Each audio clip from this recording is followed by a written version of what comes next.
Ideas are worthless unless we act on them. Now I'll try to outline the 30-day test I want you to make. Now keep in mind that you have nothing to lose by making this test, and everything you could possibly want to gain. There are two things that may be said of everyone. Each of us wants something, and each of us is afraid of something. I want you to write on a card what it is you want more than anything else. It may be more money. Perhaps you'd like to double your income or make a specific amount of money.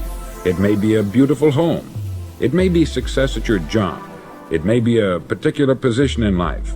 It could be a more harmonious family. Each of us wants something. Write down on your card specifically what it is that you want.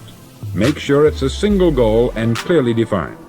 You needn't show it to anyone, but carry it with you so that you can look at it several times a day. Think about it in a cheerful, relaxed, positive way each morning when you get up, and immediately you have something to work for, something to get out of bed for, something to live for. Look at it every chance you get during the day and just before going to bed at night. As you look at it, remember that you must become what you think about, and since you're thinking about your goal, you realize that soon it will be yours. In fact, it's yours really the moment you write it down and begin to think about it. Look at the abundance all around you as you go about your daily business. You have as much right to this abundance as any other living creature. It's yours for the asking. Now we come to the difficult part. Difficult because it means the formation of what is probably a brand new habit. And new habits are not easily formed. Once formed, however, it'll follow you for the rest of your life. Stop thinking about what it is you fear. Each time a fearful or negative thought comes into your consciousness, replace it with a mental picture of your positive and worthwhile goal. There will come times when you will feel like giving up. It's easier for a human being to think negatively than positively. That's why only 5% is successful. You must begin now to place yourself in that group. For 30 days, you must take control of your mind. It will think only about what you permit it to think. Each day for this 30-day test, do more than you have to do. In addition to maintaining a cheerful, positive outlook, give of yourself more than you've ever done before. Do this knowing that your returns in life must be in direct proportion to what you give. The moment you decide on a goal to work toward, you're immediately a successful person. You're then in that rare and successful category of people who know where they're going. Out of every 100 people, you belong to the top 5. Don't concern yourself too much with how you're going to achieve your goal. Leave that completely to a power greater than yourself. All you have to do is know where you're going. The answers will come to you of their own accord. Remember these words from the Sermon on the Mount, and remember them well. Keep them constantly before you this month of your test. Ask, and it shall be given you. Seek, and ye shall find. Knock, and it shall be opened unto you. For every one that asketh, receiveth, and he that seeketh, findeth, and to him that knocketh, it shall be opened.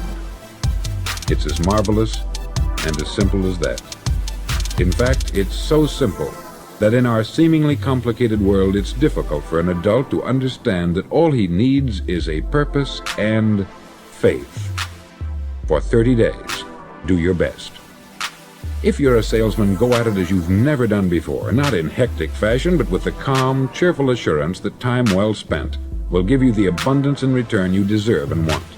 No matter what your job, do it as you've never done it before for 30 days. And if you've kept your goal before you every day, you'll wonder and marvel at this new life you've found. Dorothea Brand, outstanding editor and writer, discovered it for herself and tells about it in her fine book, Wake Up and Live. Her entire philosophy is reduced to the words, act as though it were impossible to fail. She made her own test with sincerity and faith, and her entire life was changed to one of overwhelming success. Now you make your test for 30 full days. Don't start your test until you've made up your mind to stick with it. You see, by being persistent, you're demonstrating faith. Persistence is simply another word for faith. If you didn't have faith, you would never persist. If you should fail during your first 30 days, by that I mean suddenly find yourself overwhelmed by negative thoughts, You've got to start over again from that point and go 30 more days. Gradually, your new habit will form until you find yourself one of that wonderful minority to whom virtually nothing is impossible. Don't forget the card. It's vitally important as you begin this new way of living. On one side of the card, write your goal, whatever it may be. On the other side, write the words we've quoted from the Sermon on the Mount. Ask, and it shall be given you. Seek, and ye shall find. Knock, and it shall be opened unto you. In your spare time during your test period, read books that will help you. Inspirational books like the Bible, Dorothea Brand's Wake Up and Live, The Magic of Believing by Claude Bristol, Think and Grow Rich by Napoleon Hill, and other books that instruct and inspire. Nothing great was ever accomplished without inspiration. See that during these crucial first 30 days, your own inspiration is kept at a peak. Above all, don't worry. Worry brings fear, and fear is crippling. The only thing that can cause you to worry during your test is trying to do it all yourself. Know that all you have to do is hold your goal before you. Everything else will take care of itself. Remember also to keep calm and cheerful. Don't let petty things annoy you, get you off course. Now, since making this test is difficult, some may say, well, why should I bother? Well, look at the alternative. No one wants to be a failure. No one really wants to be a mediocre individual. No one wants a life constantly filled with worry, fear, and frustration. Therefore, remember that you must reap that which you sow. If you sow negative thoughts, your life will be filled with negative things. If you sow positive thoughts, your life will be cheerful, successful, and positive. Now, gradually, you will have a tendency to forget what you've heard on this record. Play it often. Keep reminding yourself of what you must do to form this new habit. Gather your whole family about and listen to what's been said here at regular intervals. You know, most men will tell you that they want to make money without understanding the law. The only people who make money work in the mint. The rest of us must earn money. This is what causes those who keep looking for something for nothing or a free ride to fail in life.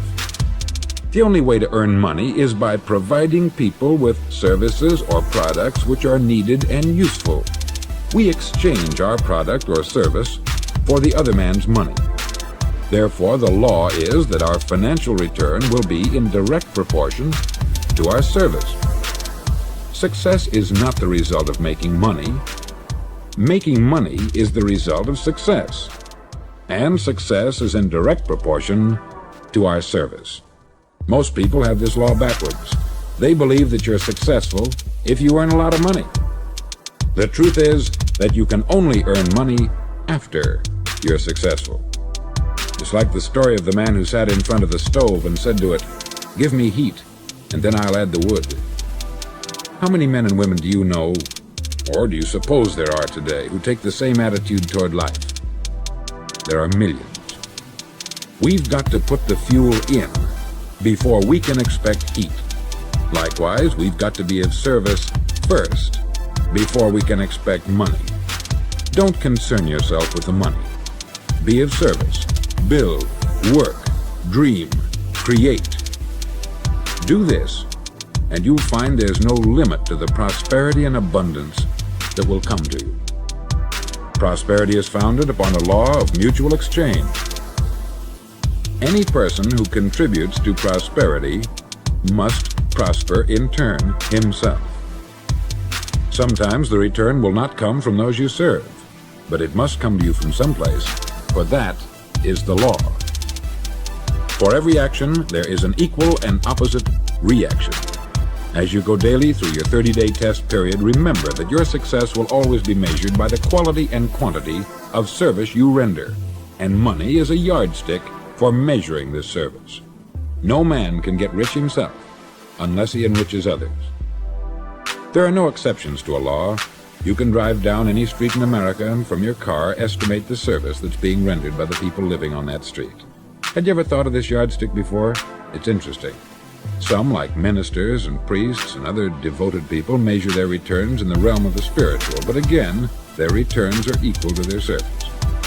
Once this law is fully understood, any thinking person can tell his own fortune. If he wants more, he must be of more service to those from whom he receives his return. If he wants less, he has only to reduce this service. This is the price you must pay for what you want. If you believe you can enrich yourself by deluding others, you can only end by deluding yourself. It may take some time, but just as surely as you breathe, you'll get back what you put out. Don't ever make the mistake of thinking you can avert this. It's impossible. The prisons and the streets where the lonely walk are filled with people who tried to make new laws just for themselves. We may avoid the laws of man, but there are greater laws that cannot be broken. An outstanding medical doctor recently pointed out 6 steps that will help you realize success. 1. Set yourself a definite goal. 2. Quit running yourself down. 3. Stop thinking of all the reasons why you cannot be successful, and instead think of all the reasons why you can. 4. Trace your attitudes back through your childhood and try to discover where you first got the idea you couldn't be a success, if that's the way you've been thinking. 5. Change the image you have of yourself by writing out a description of the person you would like to be. And 6. Act the part of the successful person you have decided to become. The doctor who wrote those words is a noted West Coast psychiatrist, David Harold Fink, M.D. Do what all experts since the dawn of recorded history have told you you must do. Pay the price by becoming the person you want to become. It's not nearly as difficult as living unsuccessfully. Make your 30-day test. Then repeat it. Then repeat it again. Each time it will become more a part of you until you'll wonder how you could ever have lived any other way. Live this new way, and the floodgates of abundance will open and pour over you more riches than you may have dreamed existed. Money? Yes, lots of it. But what's more important, you'll have peace. You'll be in that wonderful minority who lead calm, cheerful, successful lives. Start today. You have nothing to lose, but you have a life to win.